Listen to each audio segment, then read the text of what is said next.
મિત્રો આપનું સ્વાગત છે ફર્નિશિંગ ગુજ્જુ પર। આજે આપણે જે ગાદલાનો રિવ્યુ કરવાના છીએ ને કર્લોન કંપનીનું એક્ટિવ 5 ઝોન ગાદલું છે। જો મિત્રો આપણે અહીં ગાદલું રાખેલું છે, આ ટાઈપના લુકની અંદર ગાદલું આવે છે। આ કર્લોનનું એક્ટિવ 5 ઝોન ગાદલું છે। તો લુકમાં તો એટ્રેક્ટિવ છે જ, સાથે સાથે આનો સાઈડનો તમે લુક જોશો ને તો અહીંયા યુરોટોપ ફિનિશિંગ આપેલ છે। આને યુરોટોપ કહેવાય, આ ટાઈપનું હોય છે। તો આ લુક માટે હોય છે, આનાથી કમ્ફર્ટને કોઈ બેનિફિટ નથી મળતો, પણ લુકમાં સારું લાગે। તો આ ટાઈપનું આખું ગાદલું બનાવેલું છે। સૌથી ઉપર મિત્રો જે આ તમને સિલાઈ દેખાય છે, સિલાઈની અંદર આ જે ફેબ્રિક છે એની સાથે સિલાઈમાં મેમરી ફોમ લીધેલું છે। તો મેમરી ફોમ આમાં છે તો ઇનિશિયલી ગાદલા ઉપર જ્યારે આપણે સૂઈએ ત્યારે ડાયરેક્ટ બોડી છે એ આની સાથે ટચ થવાની છે ઉપરના પાર્ટ સાથે, તો પ્રોપર બ્લડ સર્ક્યુલેશન થશે અને થોડુંક લક્ઝરિયસ ફીલ મળે।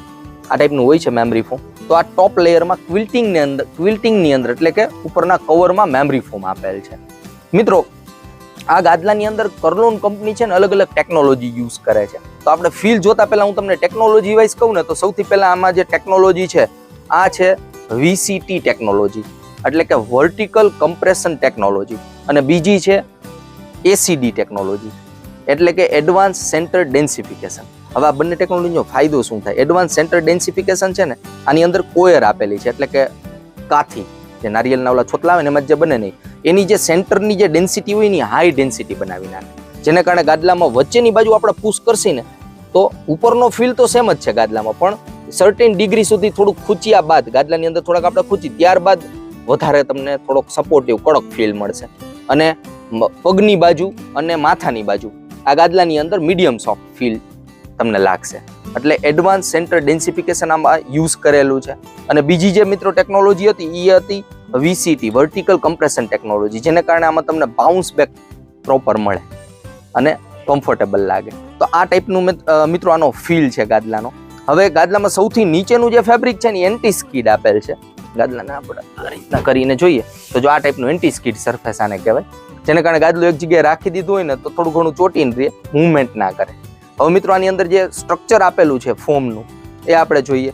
આ ગાદલાને આપણે કટ નહીં કરી શકીએ તો મારી પાસે કર્લોનનું બીજું ગાદલું છે, એની અંદર જે કોયર આવે ને આમાં બેઝમાં 2 કોયર આવે છે। કર્લોન એક સ્ટ્રેઇટ પેઇડ આવે છે કર્લોનનું, અને એની ઉપર બીજું છે રબરાઇઝ કોયર, રબરવાળી કાથી।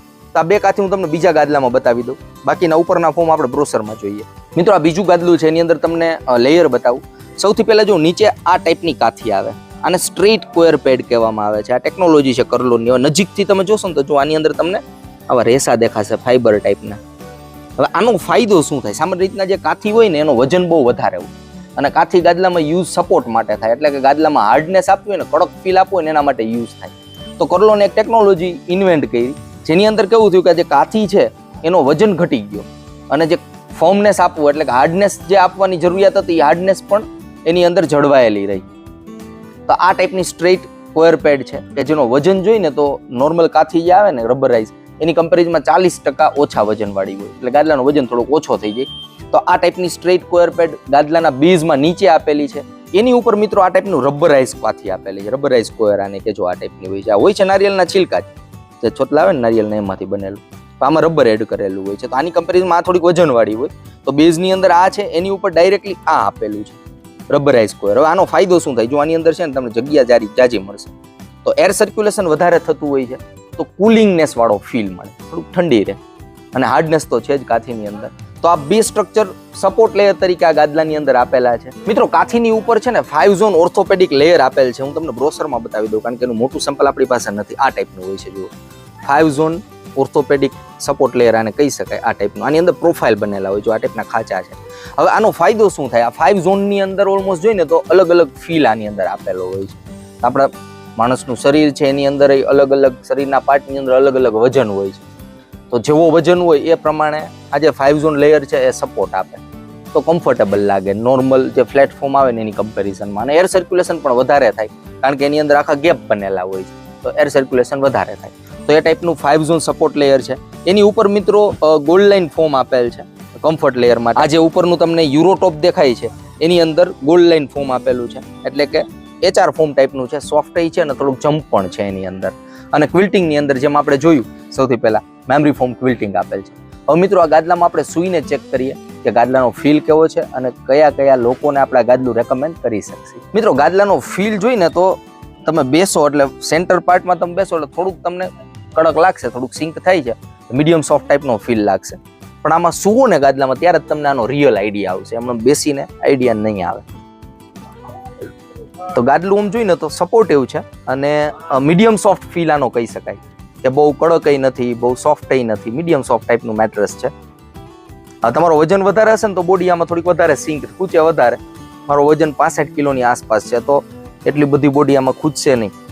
હવે જે લોઅર બેકનો પાર્ટ છે, કમરનો અપર બેકનો પાર્ટ છે, એની અંદર પ્રોપર સિંક થાય છે અને સ્પાઇન એરિયા છે, આ જે કરોડરજ્જુનો એરિયા, ત્યાં પણ પ્રોપર કમ્ફર્ટ મળે છે ગાદલાની અંદર. જો મિત્રો તમે આ રીતના સાઈડમાં સૂતા હોય આ રીતના, તો પણ આ ગાદલું તમારા માટે રેકમેન્ડેડ રહેવાનું છે, કારણ કે એટલું બધું બહુ કડક નથી. ઉલટા સૂતા હોય, મિક્સ સ્લીપર હોય તમે તો પણ રેકમેન્ડેડ રહેશે. હવે સામાન્ય રીતના જોઈને તો આનો ફીલ જોતા આ ગાદલું છે ને, હું જેને અપર બેકનો પ્રોબ્લેમ છે, અપર બેક પેઇન હોય, તો તમારા માટે આ ગાદલું ઘણું બધું રેકમેન્ડેડ રહેવાનું છે. ખાસ કરીને જે લોકોને લોઅર બેક પેઇન છે એને આ ગાદલું હું રેકમેન્ડ નહીં કરું. તમારા માટે આ ગાદલું નથી. અપર બેક પેઇન વાળા લોકો માટે બેસ્ટ રહેવાનું છે. અને નોર્મલ લોકો માટે કે જેને કોઈ દુખાવો છે જ નહીં, કમરના દુખાવા જ નથી, એના માટે આ ગાદલું બેસ્ટ રહેવાનું છે. જેમ કે ચાઇલ્ડ રૂમ છે, પેરેન્ટ્સ રૂમ છે અથવા માસ્ટર રૂમ છે, ત્રણેય રૂમ માટે આ ગાદલું રેકમેન્ડેડ રહેશે. તમારો વજન કાંઈ પણ હોય, માનો કે 80 કિલો 90 કિલો વજન છે તો પણ કમ્ફર્ટેબલ રહેશે, અને ઓછો વજન હશે તો પણ કમ્ફર્ટેબલ રહેવાનું છે. એટલે ગાદલું સારી વસ્તુ કરલોને બનાવેલી છે. પરંતુ લોઅર બેક પેઇન હોય જેને, આ કમરનો દુખાવો, એના માટે આ ગાદલું ઓછું રેકમેન્ડ કરીશ. અપર બેક માટે તો બેસ્ટ જ રહેવાનું છે. મિત્રો આ ગાદલું છે ને 9 ઇંચની જાડાઈમાં અવેલેબલ હોય છે, 9 ઇંચ થિકનેસ વાળું. 6 બાય 5 ફૂટની કિંમત જોઈને તો 46,000 રૂપિયાની આસપાસ આની એમઆરપી છે. આમાં ડિસ્કાઉન્ટ પણ મળતા હોય જ્યારે ગાદલું લેવા જતા હોય ત્યારે. પ્લસ કર્લોન કંપની આ ગાદલાની અંદર મિત્રો 10 વર્ષની વોરંટી આપે છે. મિત્રો આ વિડીયોની અંદર કર્લોનના એક્ટિવ 5 ઝોન મેટ્રેસનો આપણે પ્રોપર રિવ્યુ આપેલો છે. તેમ છતાં તમને કોઈ કન્ફ્યુઝન હોય, કાંઈ પણ ક્વેશ્ચન હોય, તો વિડીયોના ઇન્ફોર્મેશનની અંદર મેં એક નંબર આપેલો છે, ત્યાં તમે ડાયરેક્ટ વાત પણ કરી શકશો.